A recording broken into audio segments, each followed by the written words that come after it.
Perfect timing right here on KBC Channel 1. You're just in time for Future Voices, a chance that we give the youth of this nation to contribute to matters that drive national conversation. Last week we were talking about matters to do with campus politics, and today we continue with that conversation, and we are revolving around the topic, can the young generation influence real change? You know that campus leadership goes beyond representation to include matters of making students' voices being heard, and also it's a pathway to power. But then again, nowadays, are they creating a brand when it comes to campus politics? So we want to interrogate whether student leadership is producing influence, and this is where this conversation is happening. And for that, I have with me Purity Mutua, who is the Vice President, University of Nairobi Students Association. Karibu sana. Pleasure is all mine. Thank you so much. I'm very good. Karibu sana. And also we have Nyambeka Bridget, who is a coordinator, AYLF, KCA University Main Campus. Karibu sana. Thank you so much. How are you doing? I'm good. How are you? Fine, thank you. AYLF, what is it? Africa Youth Leadership Forum. Africa Youth Leadership Forum. Yeah. Very interesting. Okay, let's get into the conversation. I first want to get your view of how you feel the state of campus leadership from a general point of view. And I'll start with you. Campus leadership generally is, I think it's more of performative rather than preparation. As much as we have campus leaders, most of them, I don't feel like we are there yet in matters getting ready for the outside world, in matters politics, in matters leadership, and it's something that needs to be looked upon and worked on. Yeah. Purity. I'd say mine is a slight drift from her opinion. Being in student leadership at the University of Nairobi is a real reflection of what national politics looks like, from campaigning all the way to elections, working with the different administrative bodies as well as even the ministry at times. I do understand that there's still a large gap between that transition, but it is equally as taxing for a young person immersing themselves for the first time into leadership, maybe. Yeah. And you know, there's the aspect of integrity. And as a leader, Purity, how are you intentionally building a leadership brand that resonates with integrity and also professional reliability in as much as you are representing your fellow students? One of the things that I have had to intentionally do is to be very clear about the values that I stand for. Why I say that is because we are a hotbed for political influence. I dare say we are interacting with politicians a lot more than any other profession, especially for student politics. And so, bearing that in mind, it is very easy to be corrupted quite fast, especially if you don't stand for something. And so the first thing is just awareness and intentionality in building a reputation that not only speaks to the demographic that you serve first before anyone else, because this political sphere is based on interests, and so you have to define yours first before you come to the table. And how is it, as a young lady who is in campus leadership, how is it for you? How do fellow student leaders take you, given that you know, we've seen many young ladies now who are rising to positions of leadership, even going ahead to vie for political position towards 2027. How do you think they are taking your level or your leadership in general as a lady? Number one, from the very onset, what I found as a stereotype was female leadership has been branded as poster girl. Umekuja hapo kusafisha poster. Unaonekana tu. Exactly, seen not heard. And you find that most of the time decision making is not on our forte. Some female politicians are okay with that. They just want to ride with the wave, get what they can benefit from. But I had to be the type of person who not only says, but also keeps her word. So mine has been built by action, not by promises. So even when I presented myself for leadership, I had already had a track record.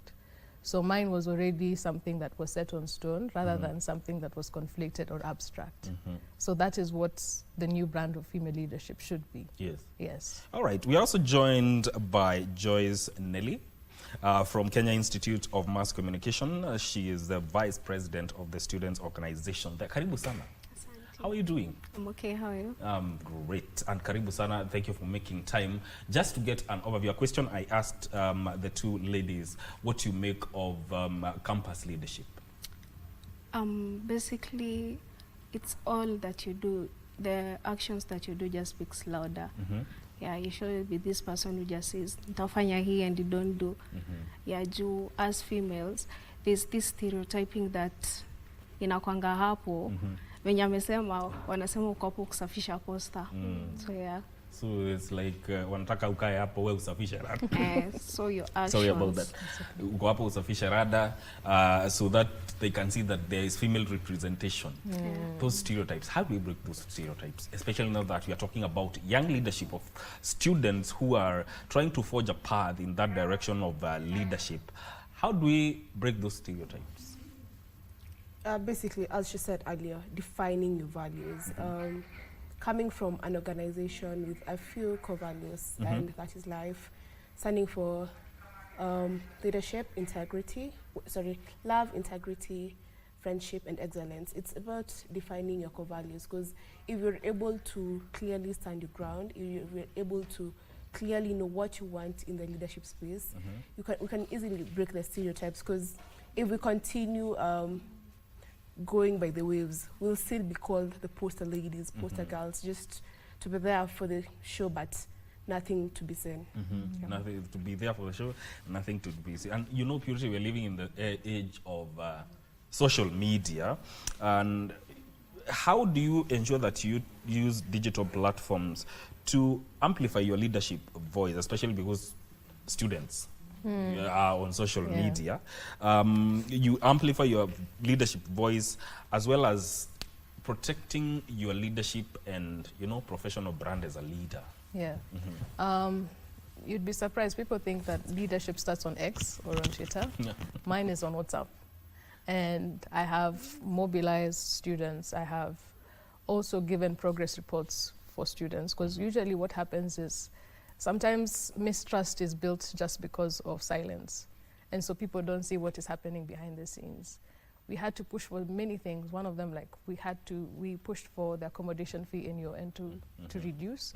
And so what happened was, on a day-to-day basis, you have to keep updating people on what's happening, because we're working with a generation that has a lot of trust issues when it comes to leadership, and understandably so. We have a very mangled view on how leadership should be. And so my digital journey is on WhatsApp, communicating to the groups, because we have very many campuses in University of Nairobi. So, and WhatsApp is the quickest way. Instagram is for internal updates as well as external, just to see the growth of the university students alongside my leadership, because I always wanted to carry the students along with me in that journey. And that way I'm able to build a loyalty base out of trust and that sense of security that whatever decisions I'm making, I have the students in mind. Yeah.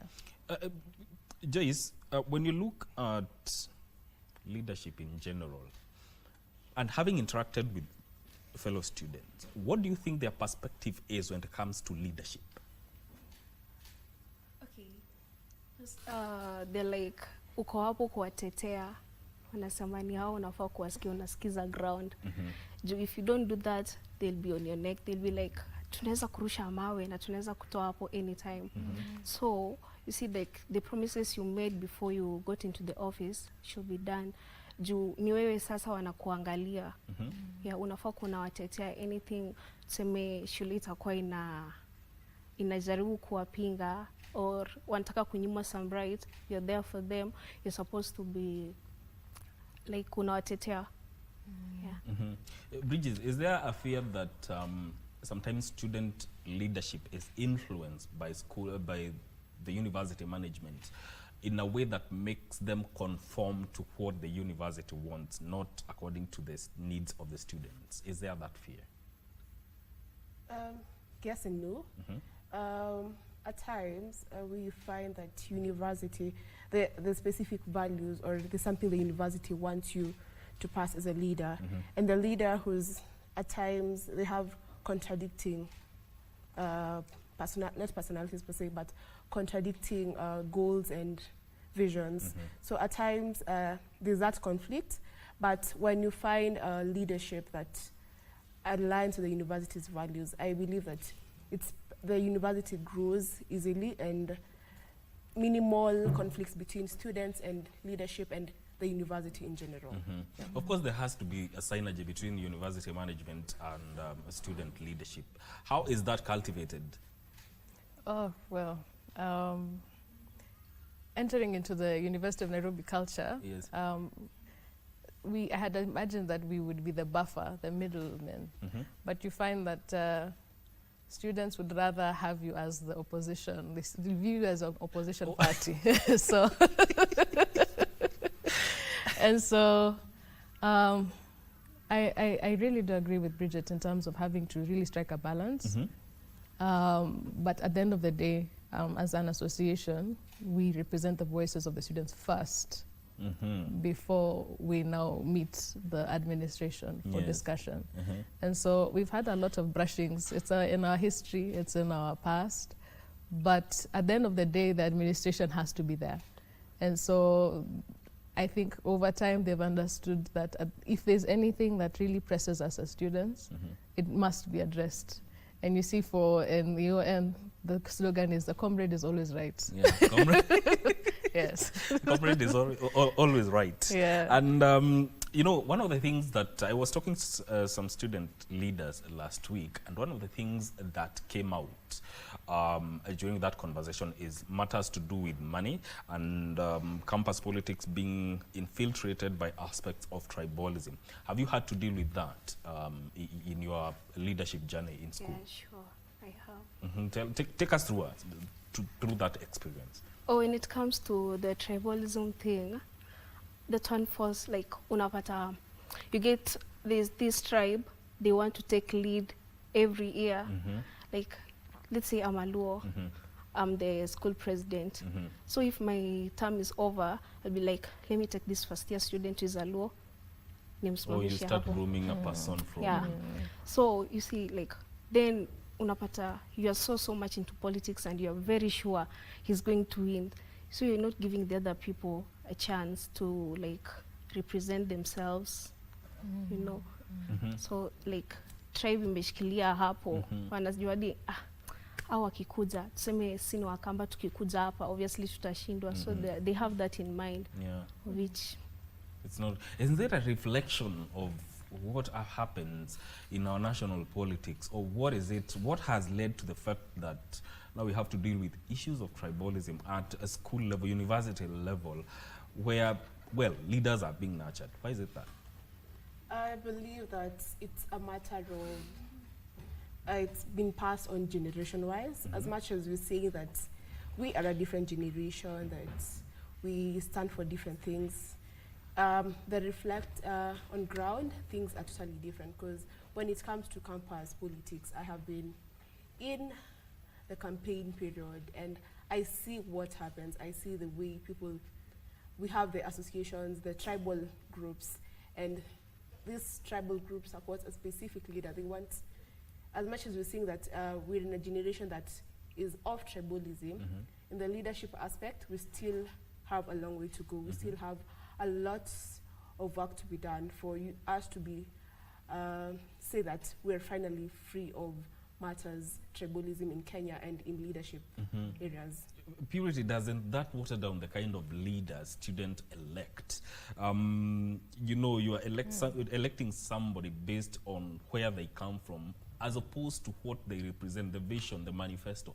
Doesn't that water down the kind of student leadership that students want to have?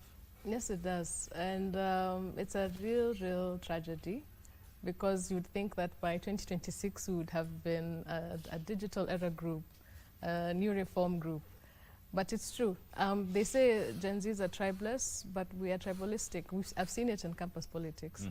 Immediately campaigns come, people default into the de facto groups. However, I'd say there's that transition and awareness of it. Because, for example, like for me, I'm not fully Kamba. I am mixed. And so there's a lot of other mixed kids out there, people like me who are growing up in a heterogeneous kind of space.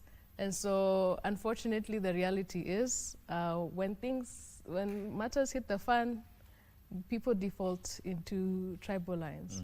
And I think it's something that we'll have to break over a period of time. It's not just a quick switch.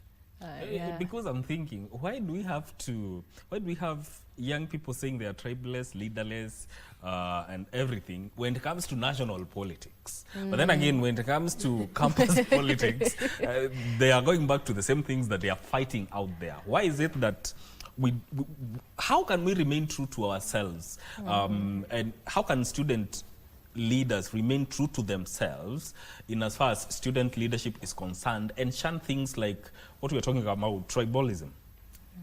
Okay, so the tribalism thing should just end. As for me, you should give someone a chance to lead. If this person can lead, know that you're choosing someone according to the tribe or something, because like the person can just be there. Mimi nilisimamishwa nikaitua hapa, and there's nothing like he or she is not going to do anything or something, you know? Yeah. Bridget, if we are to influence, or if young student leaders were to influence real change, and say, for instance, we want to deal completely with tribalism in student politics, where should they start? From self.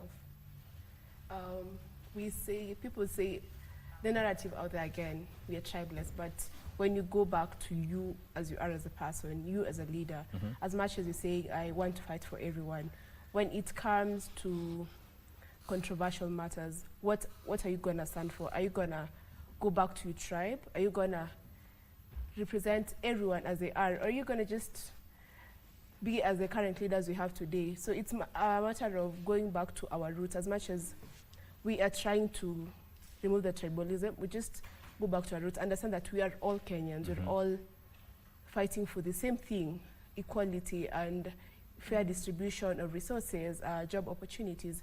And that matter has to just really go down to yourself, to the people around you. Because leadership is not just about who you lead, but who you are as a person. Who are the people around you? The people around you, and also have to look into yourself, like some sort of introspection to start with. Yeah. We are also joined by Paris Nyarinda, a student leader from Kenyatta University. Karibu sana.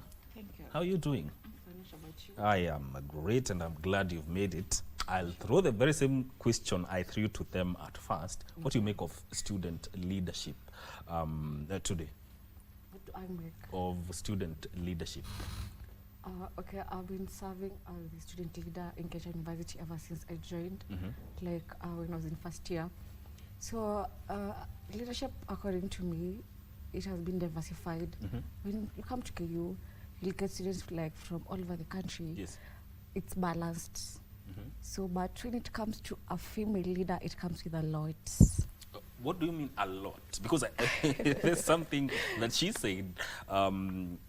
What do you mean that it comes with a lot? Is it because that you're a female student leader? Are the expectations more as opposed to a male student leader? Yeah.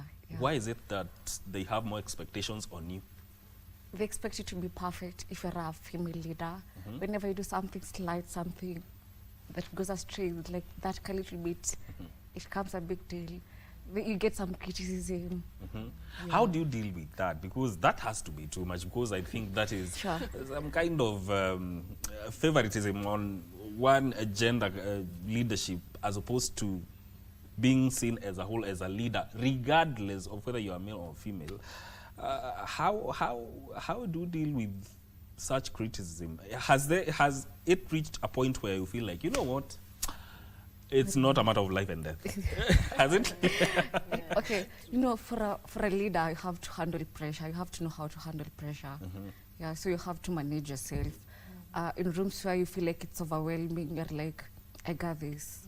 What do you think the students that you lead what is their perception of leadership? Because I asked her the same question. What do you think they think leadership is? Leadership, it's responsibility, doing things even when no one is watching. Exactly. And how was your campaign like? Because now I'm intrigued to know, all of you, if you had to campaign, how was the campaign like? Well, for our school, you have to be prepared mentally, financially, everything. Because we'll have bloggers. Most of bloggers will take you down, but you have to be there. You have to show them, I can do this. So for mentally, you need some therapies. Because I understand. Okay, after a whole day, you do like something, you chill. You just look what you have done today. And if done like something that you had planned for that day, you feel like, at least I'm somewhere, I can do it. You get some rest and wake up tomorrow again. And will to continue doing it. Exactly. How was your campaign like? Or how was it? Yeah, well, let me tell you, you have to prepare 6 months, if not a year in advance. Yeah. For campaigns. We have 10 campuses across the country. Yeah. So that and 50,000 students. So depending on the level of election, because we have the electoral colleges, that's the faculty level, and then now there's the council.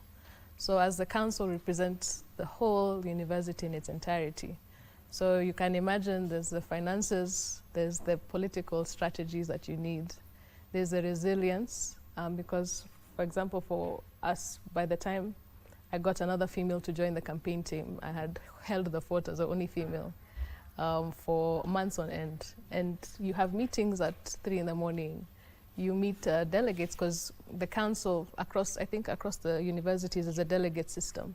And so that means you have to appeal to delegates every day. Academics, sometimes you really have to strike a very serious balance. But unfortunate enough, I handled both quite well. Yeah. But it's taxing. And then there's also the pressure, external pressure from outside, because the UN alumni is one of the the most ruthless groups there is, because they hold people to a very high standard. And just to add on the female aspect, you see, as a female, you already have a higher moral standard placed on you than a male leader. You've seen male politicians very scandalous, murder even, but it doesn't even come to the mind of the electorate that there's actually something very. In fact, I think we have a toxic relationship with leaders. You know, you want someone who has a level of scandal to him to at least prove his power or his influence. And so for us as ladies, we are held at a higher standard. Do you think people know that it's unfair? No, and you see, with politics, you have to be aware of those dynamics, and sometimes you have to take advantage of that as well. So usually with politics, it's may the best man win, and so that may mean having to be very aware, very real with the boulders or caveats that are already existing, and still pushing through to break through them. Do you think student politics, campus politics, are strong enough to insulate a young leader to handle pressures when it comes to national leadership? Yeah, sure. Because the comrades, like, they have so much pressure. Hao watu watakufinya. I remember there's this time niliambiwa tutakurusha mawe na tutakutoka ofisi. Yes. Because our culture week was to be changed. Yes. It was to be talent week. So they didn't want the name talent, they just wanted culture week. Oh. That's what they wanted, because they knew this way the administration was trying to change it. It was supposed to be purely educational week. So they already have the T, we call it, I forgot. Okay, they have it. So they're like, mkishindwa kututetea tutawatoa kwa ofisi. And they don't care. Yes, as much as you're trying, they don't see it. Only they want you to come with an information that, okay, it is proven it's going to be culture week. So that pressure, yeah, you can be prepared. You know, when we come back to the aspect of tribal alignment, you know, they have been reported in, as we have discussed, campus elections. How do you ensure that your brand as a leader is issue-based as opposed to identity-based?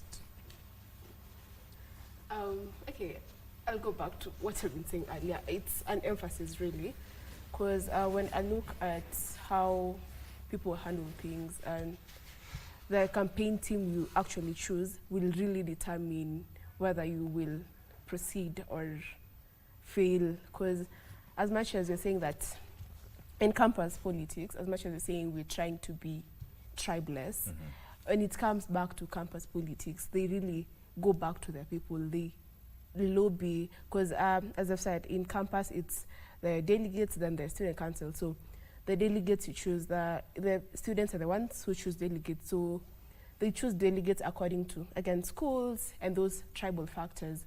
But now it's a really tough situation we are in, as much as it's gonna take a lot of time, a lot of will to actually get rid of the tribal bases in campus, because it's there, it's something that is rooted in the minds of people. And it's funny because is it 6 years after independence, we're still fighting with the same things that we had 60 years ago.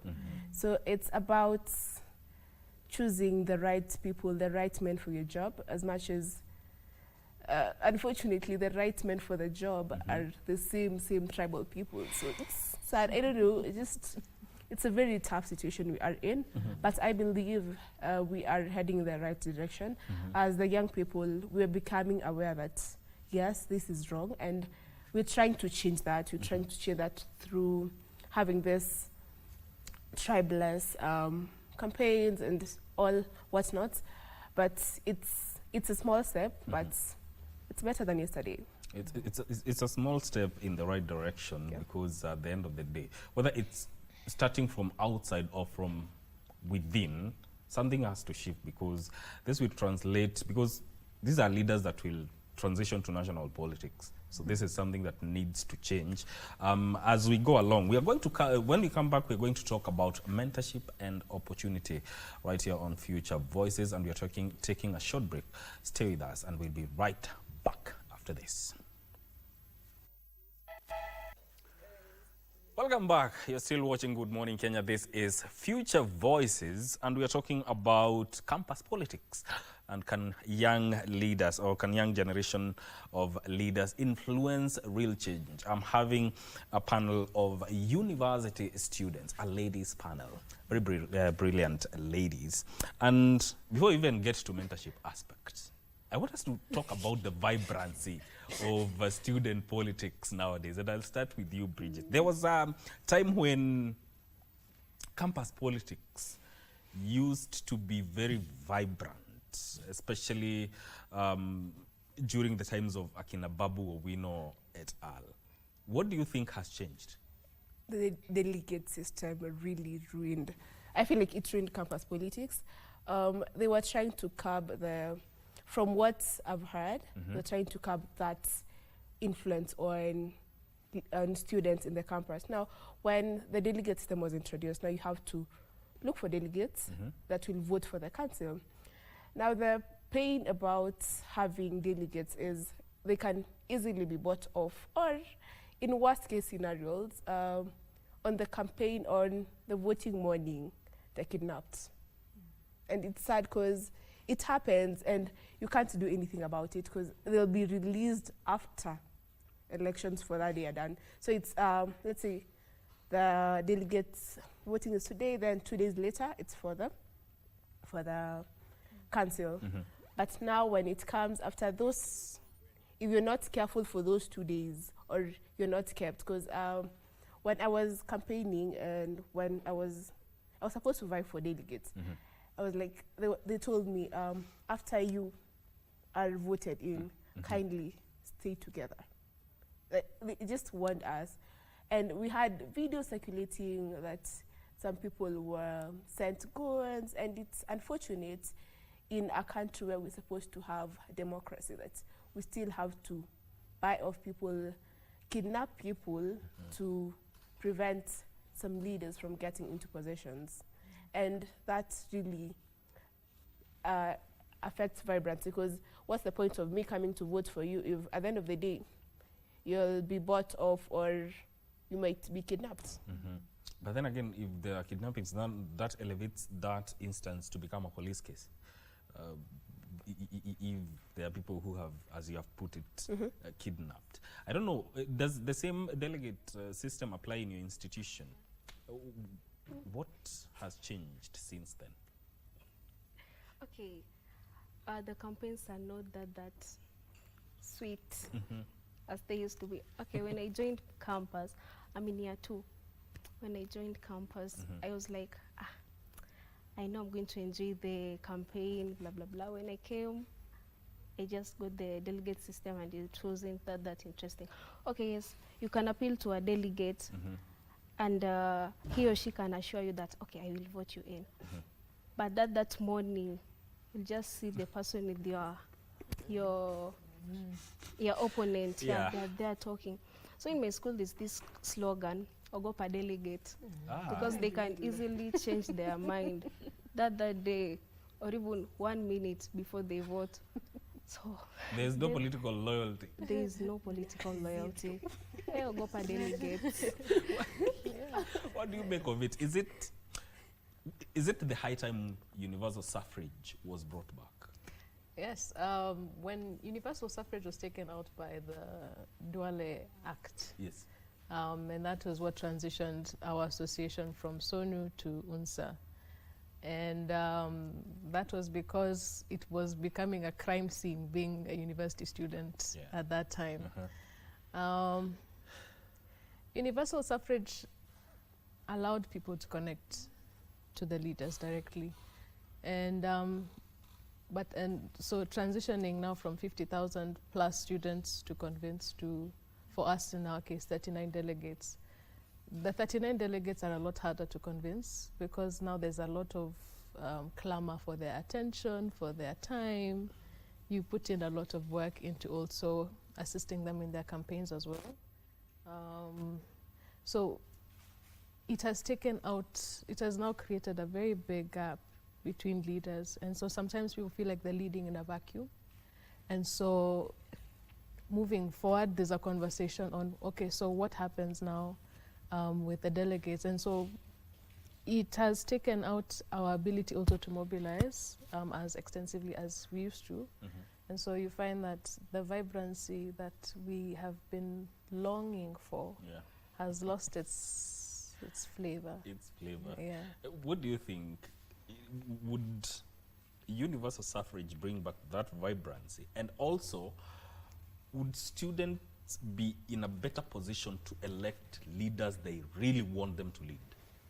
I feel like for career students, if you get more, the most influential students, they can really vote for someone they want. But you know, this delegate system messed up with everything, because you get people are really wanting like that one person to be there by the delegate. Once they're bought, for us, it's not 2 days, then you vote for the council. Like that night, when you're voted in, you are kept in an enclosed room. They take all your phones and everything. But again, you are promised the world before you get there. So, yeah. Would it also deal with the issue of tribalism, really? The issue of tribalism has a lot of influence, or rather impact. Because in our school, if you don't have any law in your team, you can't be there.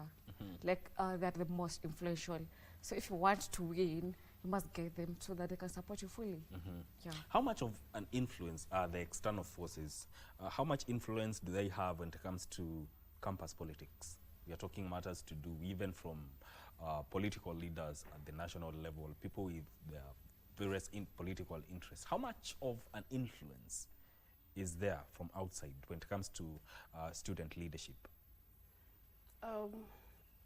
I'd say it's there's some level of influence, considering that some of the campaigns are funded by outside leadership.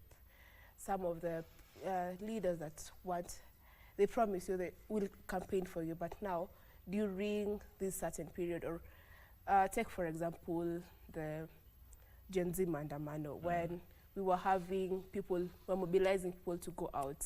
We had leaders buying off campus leaders to keep university students in school by, let's say, parties. And several cases were there online, so the influence is there.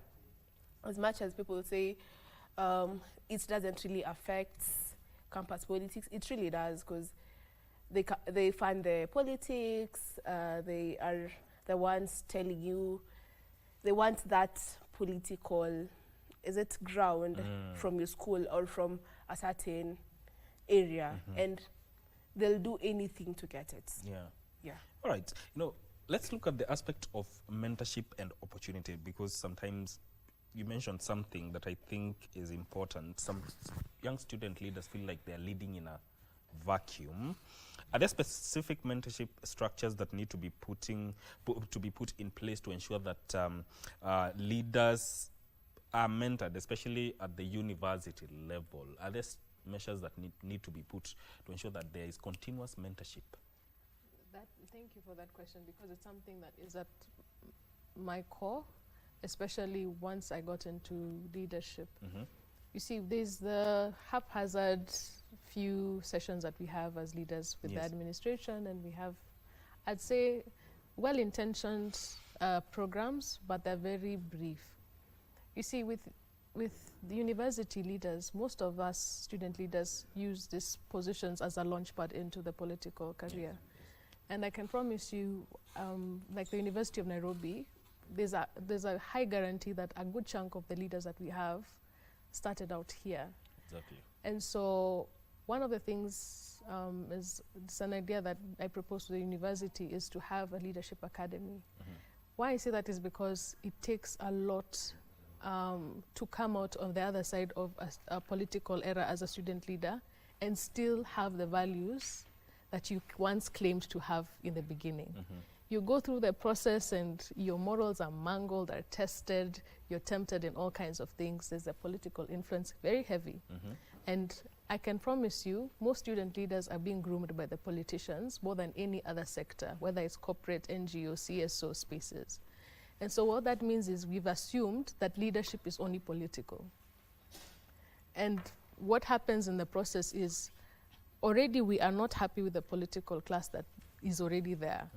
But who is there to hold the hand of the student leaders that are there? It's the political class, because they understand the challenges we go through, and they create that opportunity to kind of, it's an incentive to gain access to you, kutumika vibaya pia, because at this state right now, we are hotcakes because we are leading up to 2027.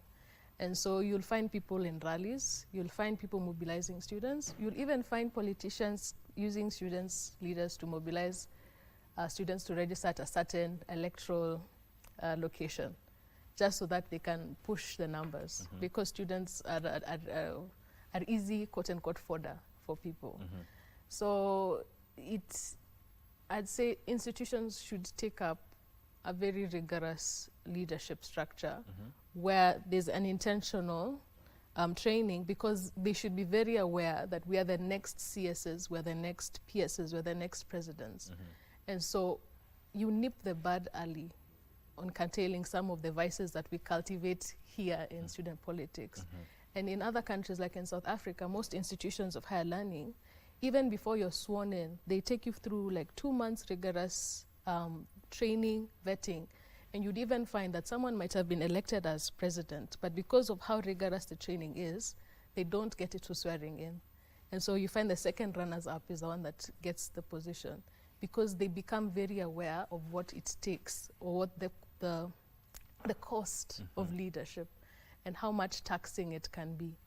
Because at the end of the day, most leaders, political leaders, student leaders, come out of it and say, I've literally sold my soul to appeal to the needs of the students. I might as well just take the money that I'm given. Because at the end of the day, there's no one to hold your hand. You have high pressure, high demand, not just from students, but from politicians as well. And so a lot of people get broken in the process. And so we churn out broken student leaders who become broken leaders in the end. Yeah. What do you think? What steps should universities take to ensure that even as these leaders are getting elected, as she is putting it, there's a journey of mentorship? If it might not be as rigorous as she has said, given an example, but what do you think should happen? I feel like it depends with the campuses. You know, most campuses within the current, that's UON, KCA, ZTech, MKU, KU. So that's where we have like a lot of population. So it's directly linked to the national politics. So you get some leaders like coming to schools and stuff. So you'll get them, like you get that the VC or there's somewhere there's someone who's linked to them. So at some point, it's like being bought, because they'll come to school and say, where's the VC? We need some students to go through this, then this place to do this and that. So you see, okay, they can mentor you in some positive way, but again, you'll have to be used to be mentored. Would that ensure that there is continuity of good leadership, good student leadership, especially in campus, if mentorship is availed to them? I feel like it will be, because it can even bring the cross-university leadership, whereby every leader in every university speak one voice, and we can also like access the experienced leaders who can be there to mentor us and tell us whatever we are supposed to be doing and tell us all about leadership. Yeah. Across university leadership, how would that look like? Because I want to believe every student body in respective universities has unique needs. How would that work out? As much as we have unique needs as a university, there's that one comrade voice that is usually cut across all universities. Let me take an example of when it comes to grading systems and marks. It's as much as we are in different universities, missing marks and missing out on your graduation is something that is across all universities, both private and public universities. And if we're able to get leaders to mentorship, that actually leaders speak one voice, we're able to curb very, and I have friends in, especially public university, for example, and I have a friend who had to graduate, is it 7 or 9 years later, simply because of marks that were missing from the system. And they had to follow up for so long until last year that they graduated. And if we're able to speak together as one voice, as leaders, that's something that should be a non-issue, considering that we've had the education system in place for so long. And when it comes to also matters, fee increments, there's so many issues that we are facing as university students across the country. And cross-university leadership is something that should be implemented to ensure that it's capped, or complete elimination is practically impossible, but we can cap it down to a certain level. It can be mitigated. Yeah. Purity, what do you think?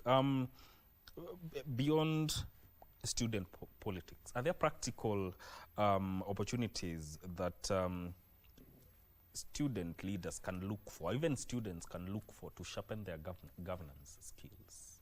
Definitely. A lot of reading. People need to be readers of history, because history will always repeat itself across the board. And I appreciate what you said about having the cross-university integration, but you see what has happened is we've been polarized by the political class. And so sometimes you don't even see the institution. Sometimes you see that this is, let's say, Wamonyoro, this is a Wamonyoro space or something else. That would then mean that we'd have to think about even these issues of tribe. We have to look beyond tribe and find a common value that goes beyond it. The Tanzanians have so many tribes, but there's a value that holds them together. That the first thing that comes up when they see a leader is not about he's come from this place or he's come from this place. And I think for us as Kenyans, I believe we're the most brilliant, one of the most brilliant Africans, and even in the global space. But we need to move beyond Kiki and whatever to pursue meritocracy in everything that we do.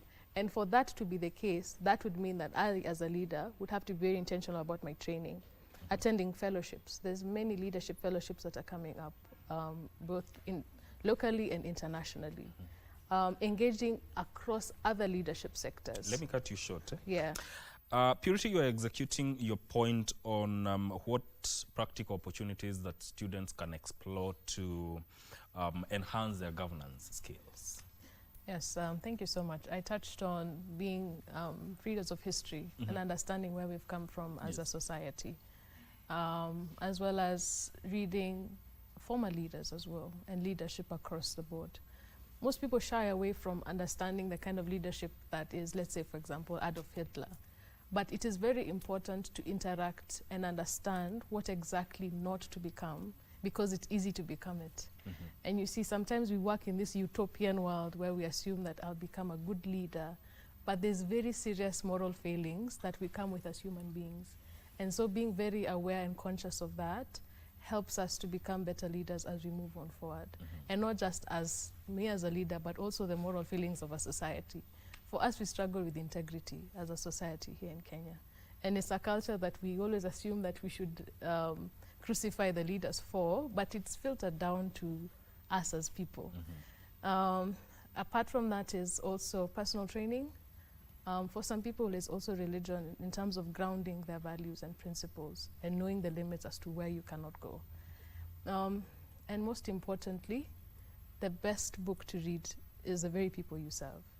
I think most people come with this abstract idea of what leadership should be, but it's mostly supposed to be shaped by the very needs of the people that you serve. And that actually creates a very stable grounding effect as a leader, and also remembering where you've come from and the responsibility that is on your shoulders to carry. Yeah.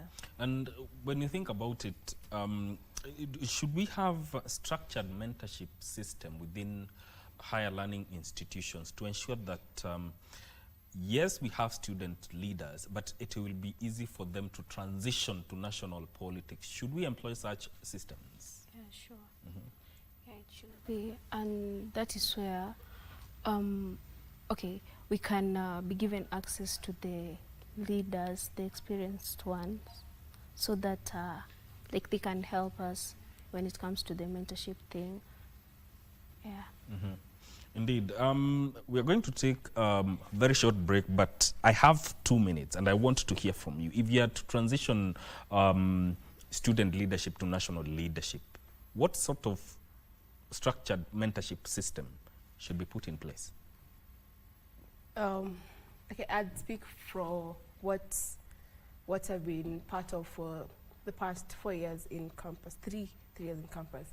So Africa Youth Leadership Forum, we have mentorship sessions. So we have the student leadership development and various mentorship sessions inside the organization.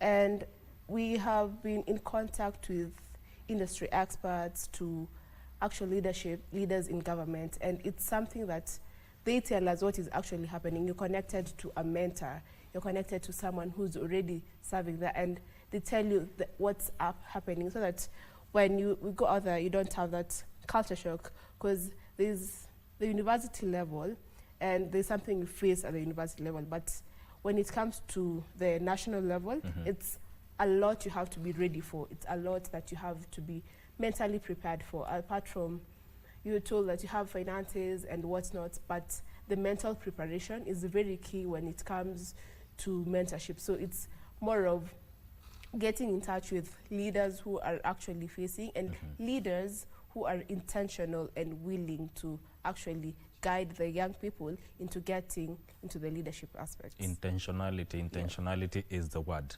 We are going to take a very short break, and when we come back, we are going to wrap this conversation. Stay with us. Welcome back to Good Morning Kenya. You're watching Future Voices, and we are dealing with matters to do with campus politics.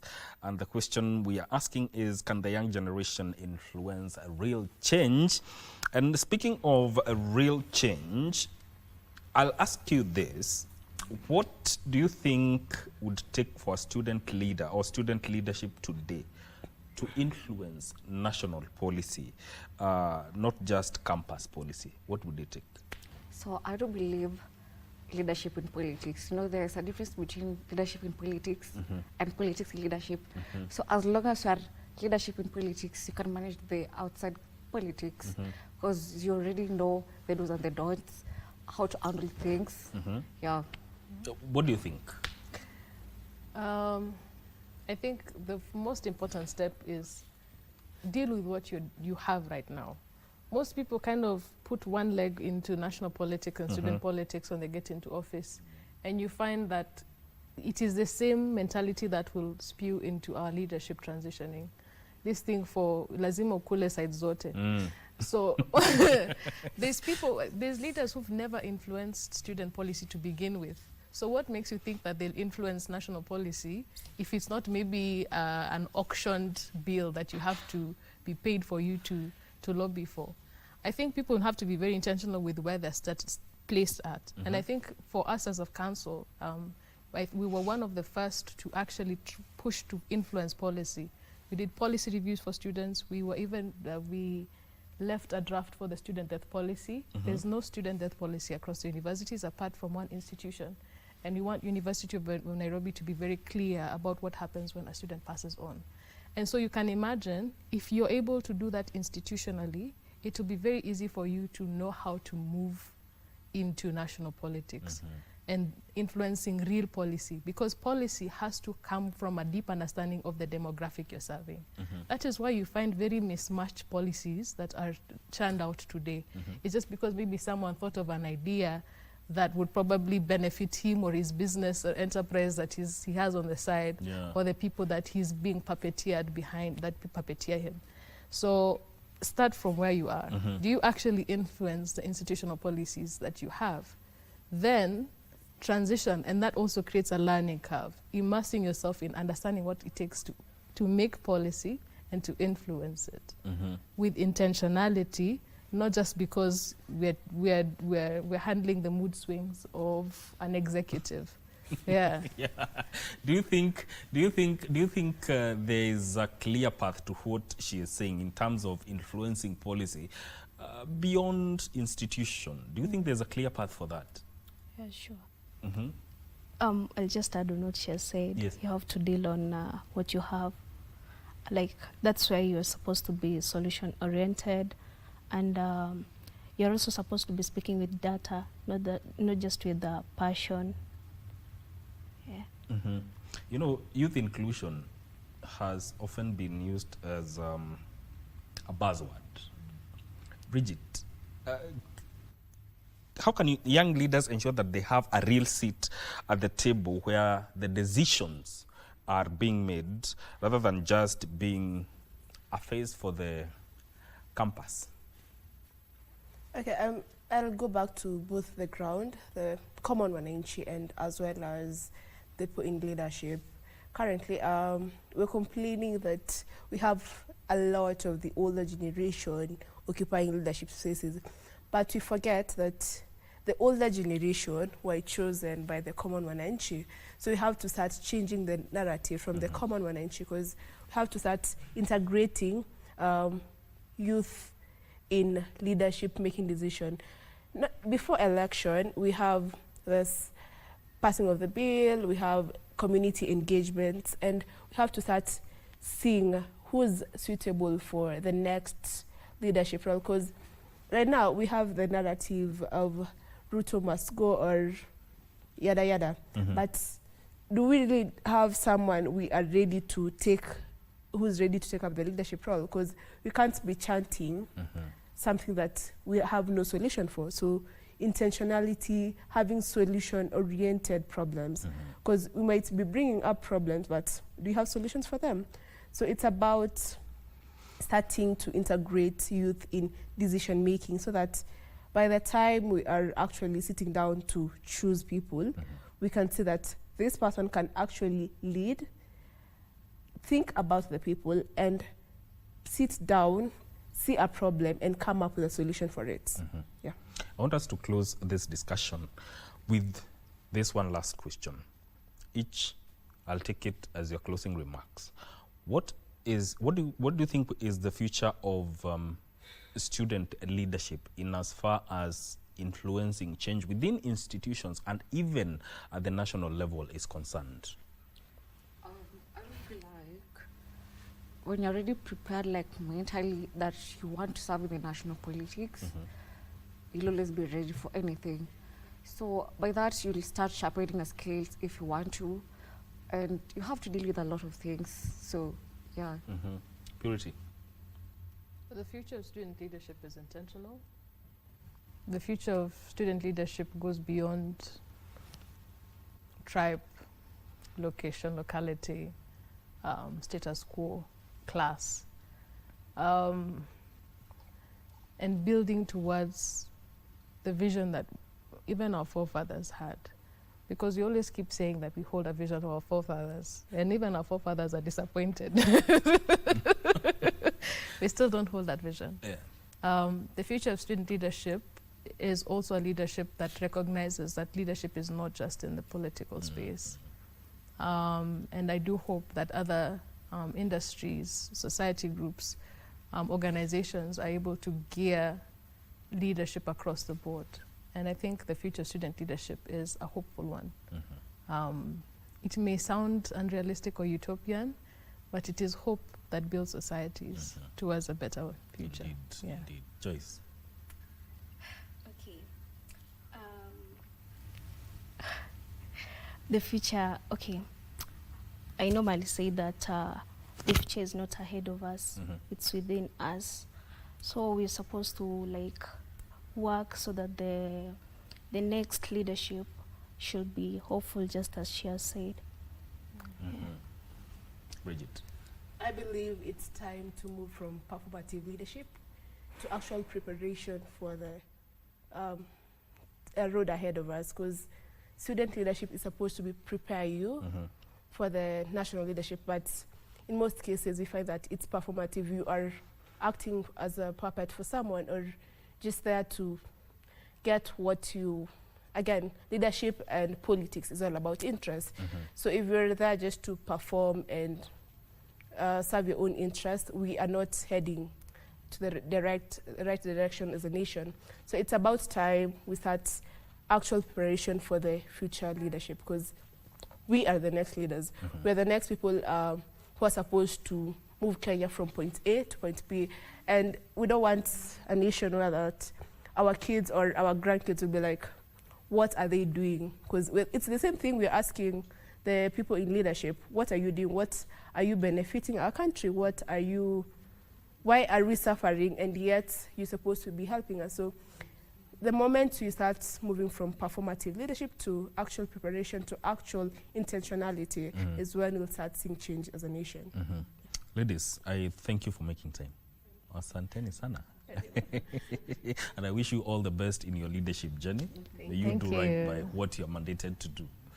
I have been having a conversation with Purity Mutua, who is the Vice President, University of Nairobi Students Association, and also Paris Nyarinda, who is a student leader at Kenyatta University. Nyambeka Bridget is a coordinator, AYLF KBC University main campus, and Joyce Nelly, who is the Vice President of Student Association at the Kenya Institute of Mass Communication.